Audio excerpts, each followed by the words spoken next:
welcome everyone from around the globe. We've always got people from all over the place, all over the world, which is really exciting and fun, especially because Holley herself has lived in various places. So happy February, wherever you are. I hope you're surviving the crazy weather, for those of you, especially in California, but it's actually pretty bad everywhere these days.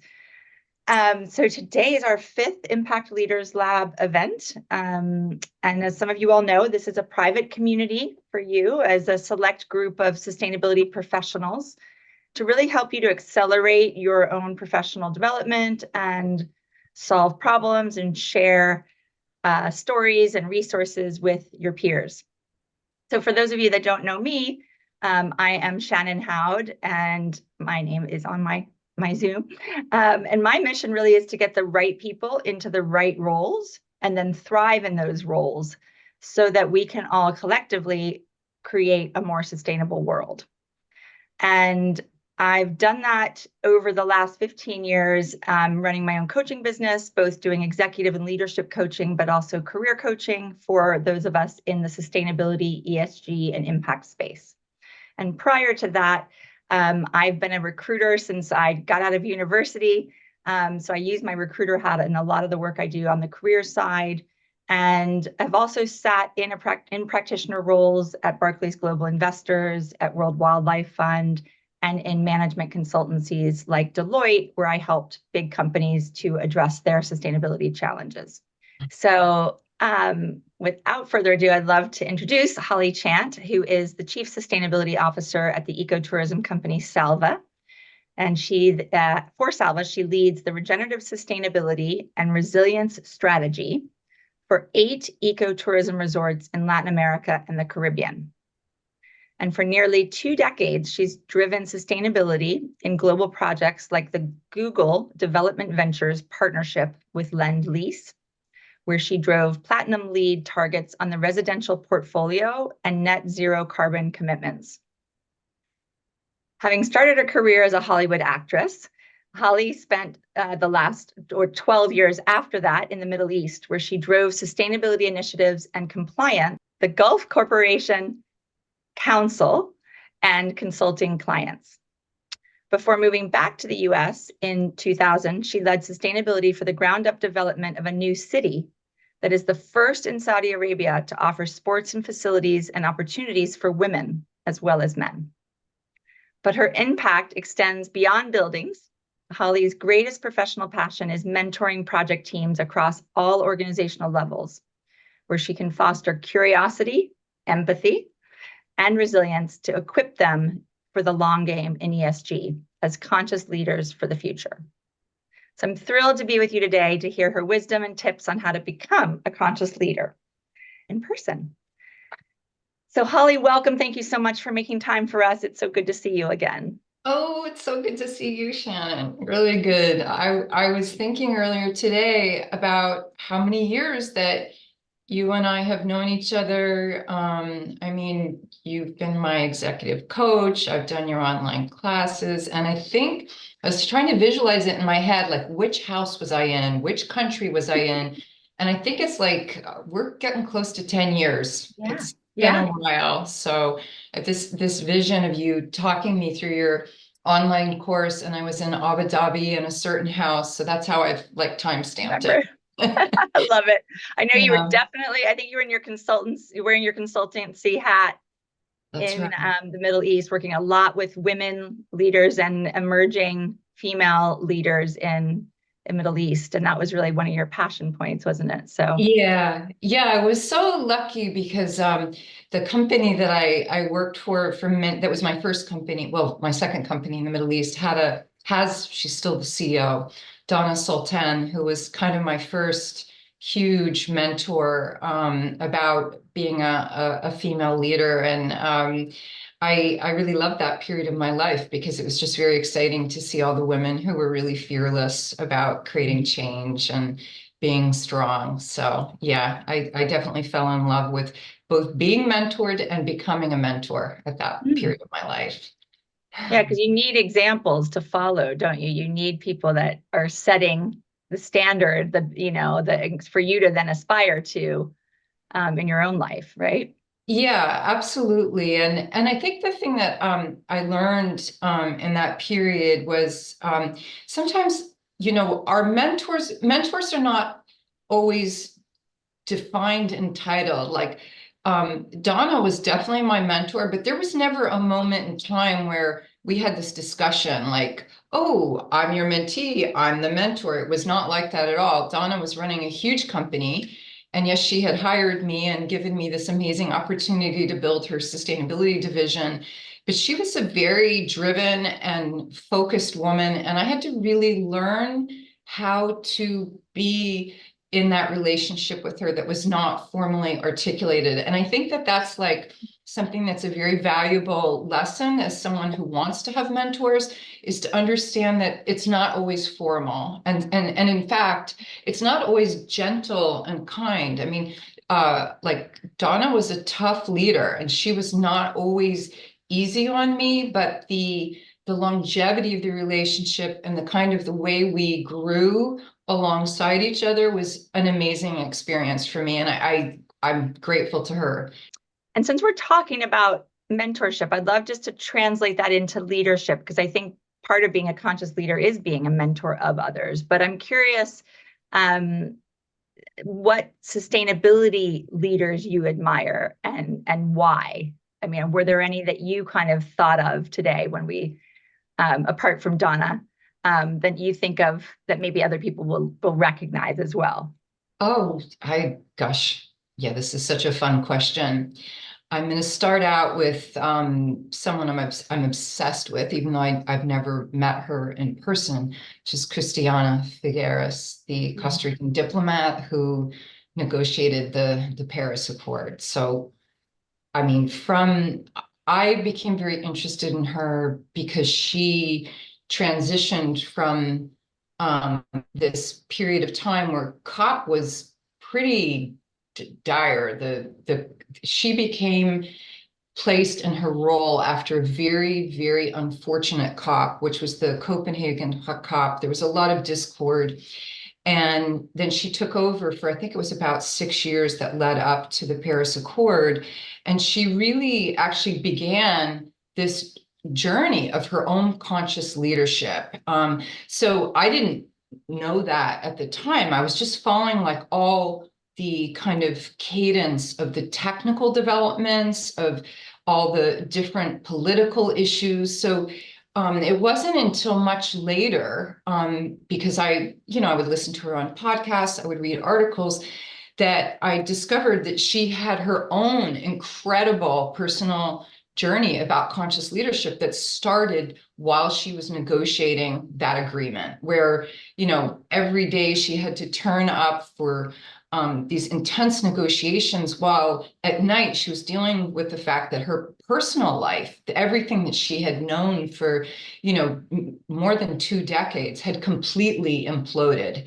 And, so there's a wonderful podcast of Christiana talking about with Krista Tippett, the podcast is called On Being, and I highly recommend On Being. Christiana was talking about the fact that it just what a turning point it was for in her life to have to continue to show up for her team with this intention and this focus for a greater good of bringing people together while she was navigating her own personal pain. And that was very interesting to me because I'm really, really into resilience as a core skill for how we go through our journey as ESG leaders, but we can go into that a little more later. So anyway, Christiana has a wonderful book right now called The Future We Choose, which is, I have it both on Kindle and Audible. Love it. Recommend it to all of you from no hesitations. The second person that I would love to talk about is a woman named Kate Harris, who was my chief sustainability officer at Lend-Lease, based out of Australia. And normally, I really would not have gotten to work with Kate Harris closely, because she was the head of the entire function of sustainability at Lend-Lease, which is about 9,000 employees at the time that I joined. And she was based in Australia. But my direct manager happened to resign very soon after I joined Lend-Lease, and this was in the middle of COVID. And Kate had to take on not only running the entire company's sustainability journey, but she also had to take over the US team, who were, there were 11 women, all of us quite devastated that it was the beginning of COVID and we had lost our leader, our US leader. And Kate just had this amazing ability to kind of stay on top of this incredible program that she had created in Lend-Lease of how we manage sustainability. And even though I'm no longer with Lend-Lease, I say with a really positive and open heart that from an organizational point of view, their program management of sustainability is excellent. Their work on resilience, reporting, their carbon work is really, really good. But the fact that Kate was able to keep her day job going, plus help all of us who were kind of, several of us very new employees, a little bit of the walking wounded beginning of COVID kind of dynamic, and connect with us to help us find our strength, both emotionally and mentally, really.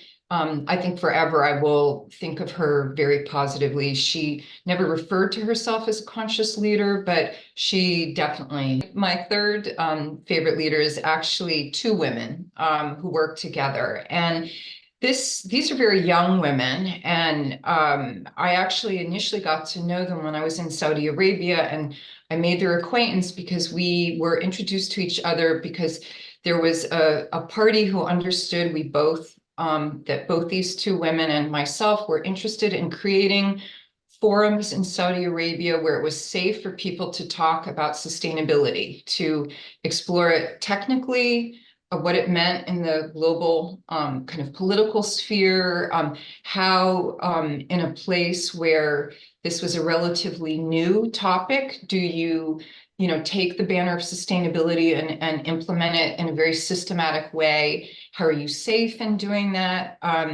Anyway, these two women who are quite a bit younger than me. The first is named Princess Nora bin Al Turk Al Saud, and the second is Princess Michelle bin Al Saud Al Shalon. Those are their formal titles. I just call them Nora and Mish.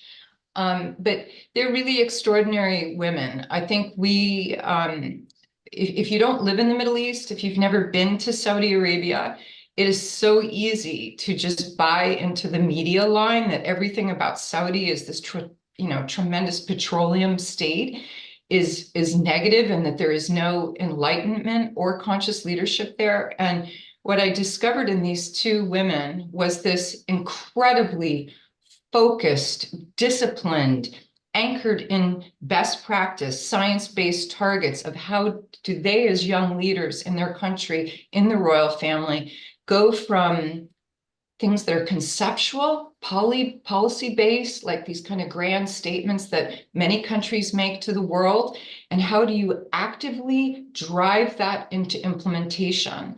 So I've known them for over 5 years, six, I guess I'm in my 6th year of knowing them. I consult with them.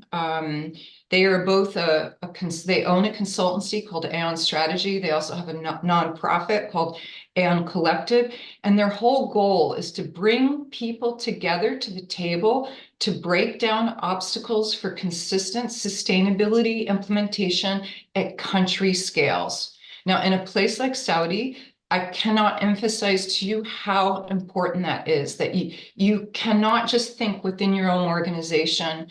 You have to think at a scale of how are you literally helping everybody embrace this idea that even though petroleum is still obviously a huge driver of a gross national product, that transition can happen, that the country will sustain itself, but everybody has to come together to do that.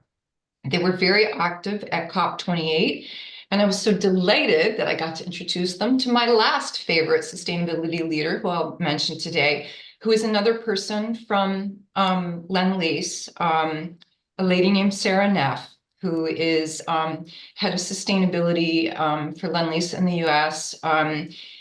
And I really love Sarah because she brings a quality of conscious leadership to her work that is really about joy, that is about laughter, that is about whimsy, that even really big, scary topics do not have to overwhelm. One of the funniest presentations I've seen in the past couple of years was Sarah at Greenbuild talking about Lend-Lease on their pathway to defining scope 3 carbon. And I think we need that joy. I think we need that humor and whimsy, and like, let's all take a moment to laugh, because I just don't think that we can play the long game without tapping into that. And I'll come back to that a little later. So I'll stop there, Shannon. I love that. And you know, humor has always been known as the tactic for learning and development and training others. Is we remember things more when there's humor related to it, right? And so we're more receptive as well, aren't we, as humans, to humor and joy and lightness. And of course, our issues are heavy. So let's not, you know, make everything heavy, right? Let's have a lightness to it. I love that. And I love the word whimsy. So I know there's a lot of different types of leadership in the market, and we all have our own definition of it, which was great to hear some of our keywords today from the audience. One that comes up in mind for me is servant leadership. The other is transformational leadership. I mean, these are big words. So I'm just curious, how do you define conscious leadership? Yeah, what does it look like? What is it? So if one goes to intellectually, kind of academically explore conscious leadership, there's many definitions on the web for it. And I can hit a chat message in a couple of minutes on one of the tools that I like to use, even though it's not the orientation that I follow every day. And I'm going to mention that one because that's for me. That it's really about how do you have clarity, presence, and creation as your pillars. And I really respond to pillars. I like being able to kind of drape things over very specific concepts in my mind, because I move at such a pace that I need to keep it simple that way. So clarity is really about how do we approach our work as sustainability leaders from knowledge of self.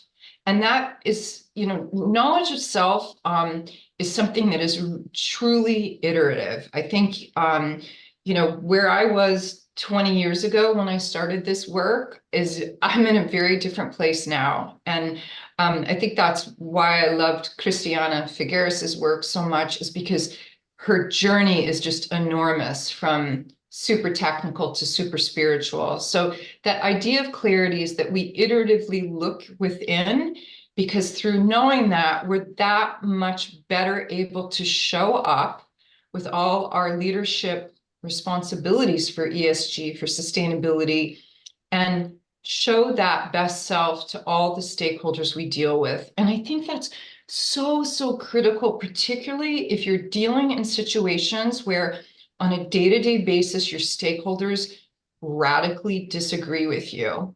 And I think we all have probably, even if you're in an earlier part of your career, how we show up and embrace people who disagree with us is totally defining, both for yourself as a leader, but also for our mission. I think we're really beyond a point where well, for me, 10 years ago, you know, being a woman in the Middle East, where I was often the only woman in the room, I got very good that if somebody pushed me, I pushed back. And I even had a role where during my orientation, my very first role in the Middle East, they said to me, I was working for a government entity. They said, you get pushed, you push back.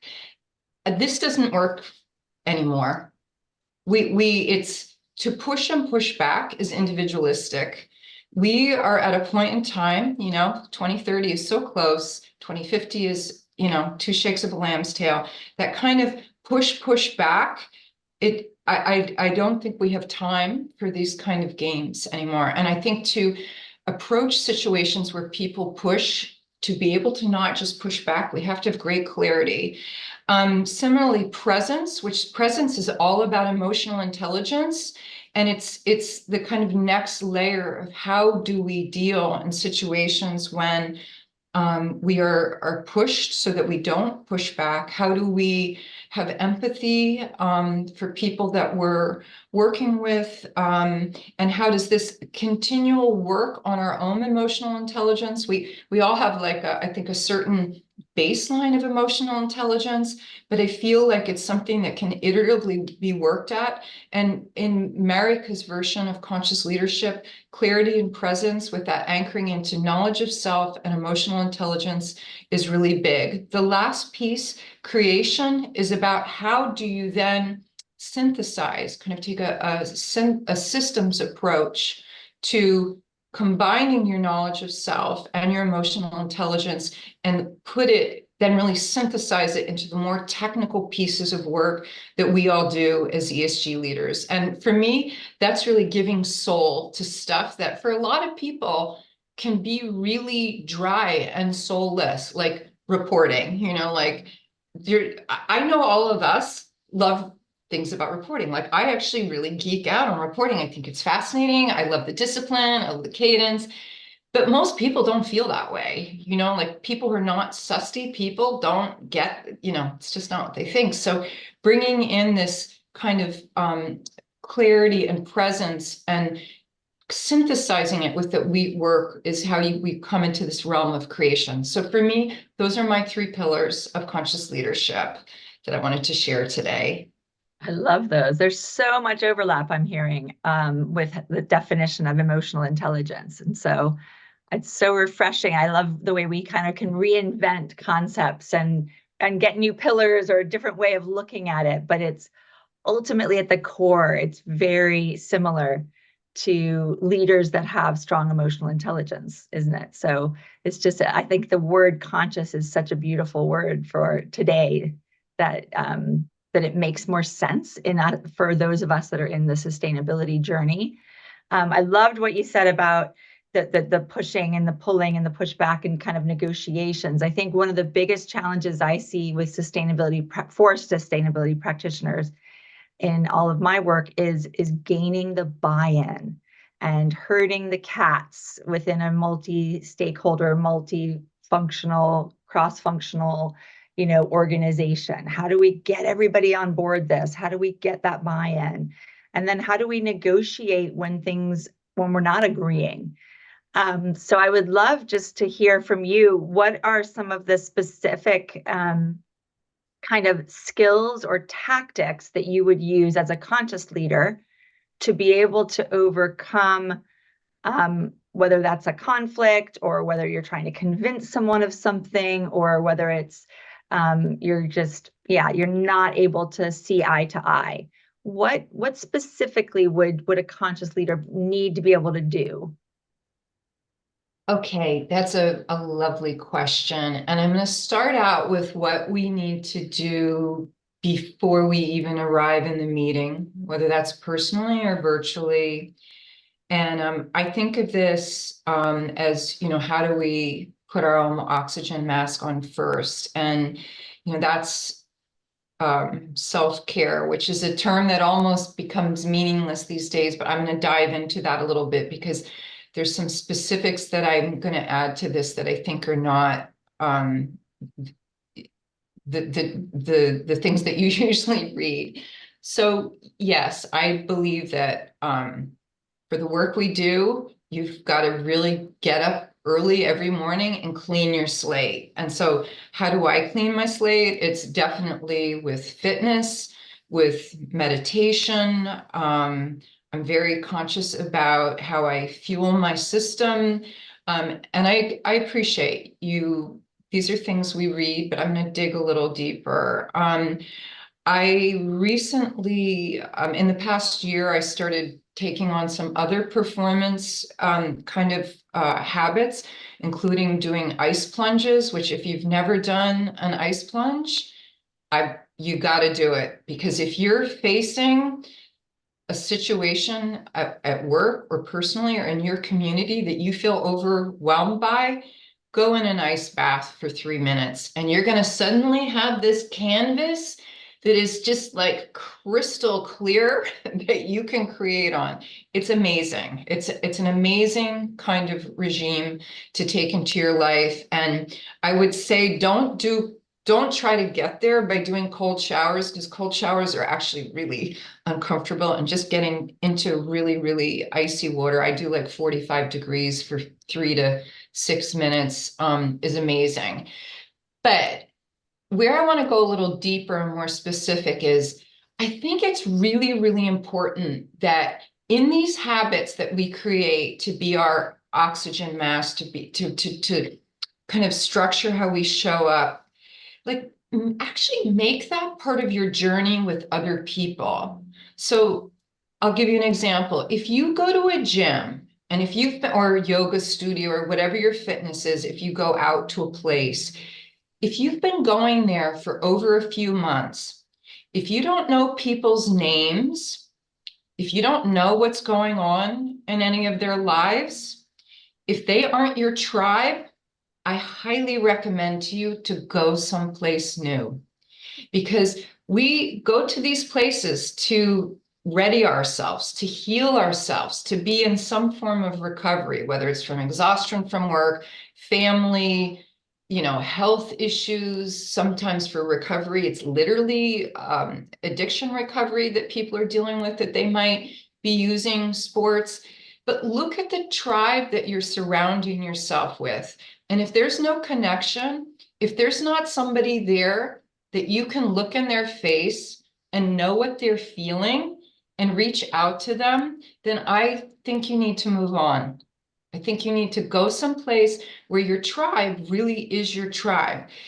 Because sometimes I think the work that we're meant to do as sustainability leaders doesn't just happen when we're at work with our ESG hat on. I think it's our work as humans, how we show up in our community, how we help both ourselves and other people to deal with the ups and downs of life, to find joy, to find community, to give someone, whether it's our own self or another person, a little break in the day that they feel connected. Because it's with those kind of connections that then those people, as well of ourselves, go into their jobs and maybe they pick up that they can push change, that they can be a change agent. So I know that for some people, especially if you live in really intense urban places like New York City, it maybe sounds crazy, but I don't know. I've lived all over the world. I think the last time I counted, I lived in like 14 cities. And I think you can actually make connections in any place you go. You just have to have an intentionality about it. You have to be conscious to reach out. So that's my first thing that I wanted to share, is how to become a conscious leader, is have those routines, but look for your tribe within those routines. And be generous with your tribe, because they'll be generous back with you. The second thing I would say is really make a point every day to own responsibility for your life. And this is a kind of mantra that you will see in many different conscious leadership works, websites and documents, but that I am responsible for my physical, mental, emotional, spiritual well-being, and that I will take responsibility for myself that well, but I will also encourage my colleagues and even people that I don't always perceive immediately as allies to also have that responsibility. So like when we take it for ourselves, but we also try to support other people in having that responsibility, there's going to be a connection and a level of intimacy, even if you don't get into deep personal conversations, even if it's just a quiet, unspoken, I see you, I feel you trying to be responsible for yourself and your journey. I respect that. That's it's going to create a glue, a good glue. And I really believe that, because sometimes taking a moment and just really being quiet and thinking that you respect someone else can lead to a breakthrough that you never thought you could have if you're just constantly talking and trying to push, you know. So then following on from that is number three. I really believe in curiosity, very specifically, like investigate what it means to you to be curious. How do you embrace curiosity about other people, about their work, about their challenges, about yourself? Like every forum you go into, to just try to not to really be conscious of how we might just quickly judge a situation, and instead to be curious. And that curiosity and being quiet and thoughtful in your curiosity about the situations that you're engaging in will become a bridge to empathy. And many of you put empathy in the chat. And I really believe that curiosity, when you're in situations that you don't immediately connect with your empathy, and boy, I've been in some of the situations where people get very heated up, but if you take a moment to really be curious about why someone has the position they do about sustainability or regeneration and regenerative practices or resilience, that you might be able to then find a connection and a breakthrough or a way to go around an obstacle. And once we connect with that curiosity, another skill that I think equally complements it, and this is a statement that I bring from my Hollywood days of being an actress, because it's something that they say to you when you're training for acting, and that is to listen as if your life depended on it. Like literally take it means you have to turn off all your planned responses, and we all do it. We all, you know, oh, he's going to say this, she's going to say this, and then I'm going to say that, and then I'm going to talk about this technical thing and that regulation thing, and I can say that because I've done that, you know. And there's situations where you do have to do that. But before you go into these kind of more concrete, technically based responses, if you really imagine that the objective of your listening is that if someone speaks to you, say they speak for a minute, that you could literally then stop and repeat back to them what they said without missing like 90% of it. If you could repeat back to them 90% of it, what that might mean for how you engage with them. And literally, that is something that actors are taught to do from very early in their careers. Because, you know, when you're taking on a character, and also you're trying to engage with another actor who's a character, that thing of it being so important is what gives the performances that we see on screen that bring us to tears, that make us laugh. You know, these things that are Oscar awarded performances often have that foundation of someone literally being so in the moment with that other person and letting themselves go to the side. So that's a very specific skill that I like to share with people. And then my fourth one is, and I already touched on this a little bit when I was talking about Sarah Neff, but it's this thing of how do we consciously use joy and play? Like, because, you know, it's so easy, particularly I find when I work with really younger people, there's a lot of connection about, there's a lot of grief, there's a lot of heartache about what's happening to the planet or to communities, on many different levels. And you know, I think it is good to connect with our deep feelings that might be sad or grief stricken. But I think it's even more important to figure out how we still come back and are thankful and grateful for this amazing world that we're in, this amazing opportunity that we have to create change and bring to that joy and play however you can. And like it requires all of your creativity. I can't tell you the best way to do that because it's such an in the moment thing. It's like, when I was working at Lend-Lease, and this was something that Kate Harris taught me, and when she first said it to me, I was like, what? She was like, you really need to, she was like, did you ever think about really understanding what these guys care about for sports? And my first reaction was like, what? Sports? But actually, what I came to understand was that sports was a way that people blew off steam, and that there was a real reason that these guys needed to blow off steam, that they were under enormous amounts of pressure, a huge, huge expectation of them being, these tough guys.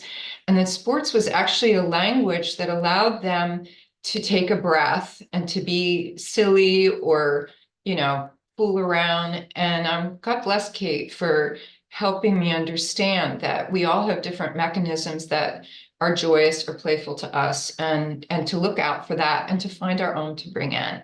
So those are like more emotional intelligence and actions ones, but I've decided for my fifth, it's very different, and it's very topical.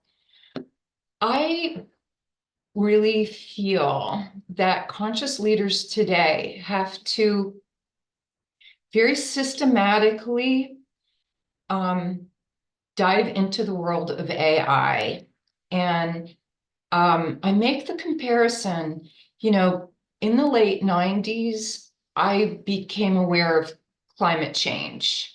And I dove into it at a time when people, it was we didn't have the science available to lay people that we do now, or maybe it was there, but the media didn't share it.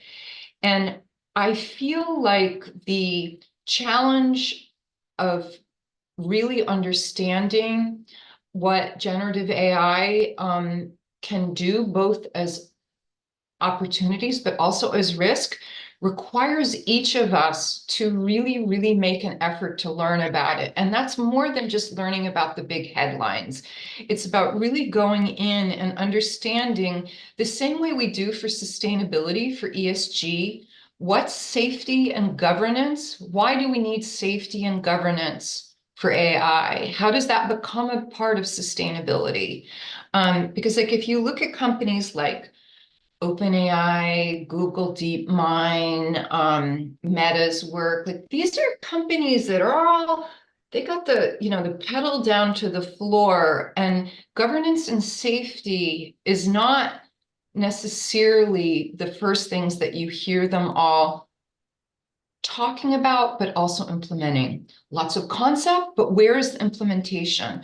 So that's the longer term thing, to really try to go beyond just noise that we hear about this booming of generative AI like ChatGPT, and have enough knowledge about it that it can be part of your ESG platform. And I'll tell you that this is not only something we should do because I feel it truly is a part of sustainability and resilience and regeneration, but this is also an enormous employment opportunity to embrace that as part of conscious leadership, to really understand both the long term, but also the short term, because the environmental and social impacts of AI are profound right now. The environmental impacts, if you haven't seen the figures about the carbon footprint of the energy use of AI, it's off the charts. It's like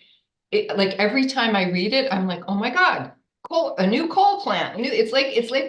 It's the equivalent of building new coal plants and going backwards. It's just massive. So for me, in terms of being a conscious leader, I wanted to have something super specific that wasn't self and emotional based, to really draw your attention to that I feel is something that we must absorb into being sustainability leaders? Love to turn it over to the audience. Session, you're up. Okay. Hi, Holly. It's Hey, really amazing. Sasha. Yes, the session. It's really amazing hearing your story and so inspiring for someone like myself who's also trying to get into sustainability. I just want your advice for someone who comes from maybe from a finance background, completely different out of the field of sustainability. What would you say about how do you make that move and transition into something else and eventually get your foot in the door? Well, I mean, finance, similar to the world of AI, is one of the areas right now where there's the most opportunity and some of the greatest shortages for people who do ESG work. So I think the fact that you're already in the finance world is amazing. Like I would really encourage you to study, to start, from a academic point of view of understanding what it means to do due diligence and financial reporting. Unfortunately, I'm going to blank her name right now, but there's a wonderful podcast that comes out from Deloitte, which is UK Deloitte, which is very finance oriented in terms of the reporting. And I really love listening to stuff that is finance oriented because I think it really embraces and really articulates risk management, ESG investing. And I've found in business being very immersed in the language of risk management is a great bridge. It's a great way to have empathy with business leaders who maybe are a little less tree huggery than we might be. So I would just say you should be super excited. You're already in a field that has huge vacancies for ESG, and start by really understanding what it means to do due diligence in that world for ESG investments. Okay, I, thank you for I that advice. agree, Holly. There's a lot of different routes you can take from finance. I started off as an accountant and a financial analyst and moved into corporate social responsibility and then sustainability myself, also having worked at Deloitte in the UK. So I moved into assurance. So that's another way to kind of work your way in. But there's so much happening now with sustainable finance. And I would definitely have a peek at the SOCAP conference that's coming up because there's a lot of so many different routes you could take with a finance background in this space. So we need you. Great, Michael. Thanks. Hi there. Hey, Paul. Thanks for a great chat thus far. I very much appreciate that personal leadership journey and certainly the journey of leading and transforming organizations. I've been fortunate to do that in and around the world of B Corps, and I offer that into the discussion because I'm seeing purpose-driven and regenerative leadership as kind of waves that are rising and intersecting. And I'm really thinking about it as beyond ESG and beyond the current waves in right and left and politicization that we're seeing in America. I'm based in Toronto, Canada, so I have a slightly different perspective. But what I'm really wanting to dig into and would love to hear Shannon your or Holly's thoughts is how are we continuing to think about conscious leadership and call it business leadership as a team sport where we further team up to scale up to ultimately change the game of capitalism. Because I think if we're not putting that squarely as kind of this version of capitalism needs to evolve, and how do we as individual leaders and leaders of organizations come together to really accelerate that. My hypothesis is B Corps and other purpose-driven leaders need to be part of the solution. Sistema Bay in Latin America would be an interesting example that your colleagues from Salva might be connected into. But it's an invitation to share thoughts and perspectives as we actually try to bring that consciousness to ultimately action the necessary revolution. Well, I would start with a very kind of basic reply to that. It's a great question. And I love B Corp. We're doing some B Corp work at Salva. I think if you start with how do we build a healthy team, because to get to this kind of revolution, it requires series, like multiples of very healthy teams. And what's a healthy team? Healthy team is a team that genuinely believes that the health and the success of the team is more important than their own individual success, and that really brings them joy and anchoring and a sense of safety. And when I said that term tribe before, that's part of it too. I mean, when I was at KO, which was the company that I touched on at the very top of this session with Donna Sultan, I was really lucky that I was allowed to build a team very quickly. And because it was just the company never had any sustainability practice before,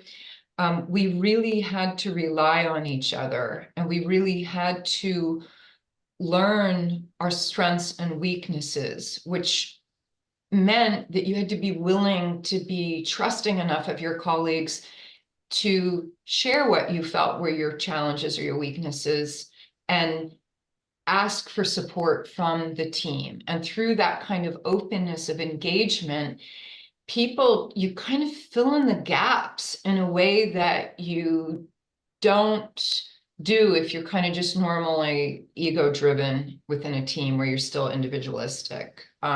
So I would just say that the key foundation to what the world that you're talking about, Michael, is really focusing on how do you get a healthy team and how do you make people feel safe, especially, because people are transient in roles, and you have to address that it's not truly a family, but you want people to feel very safe.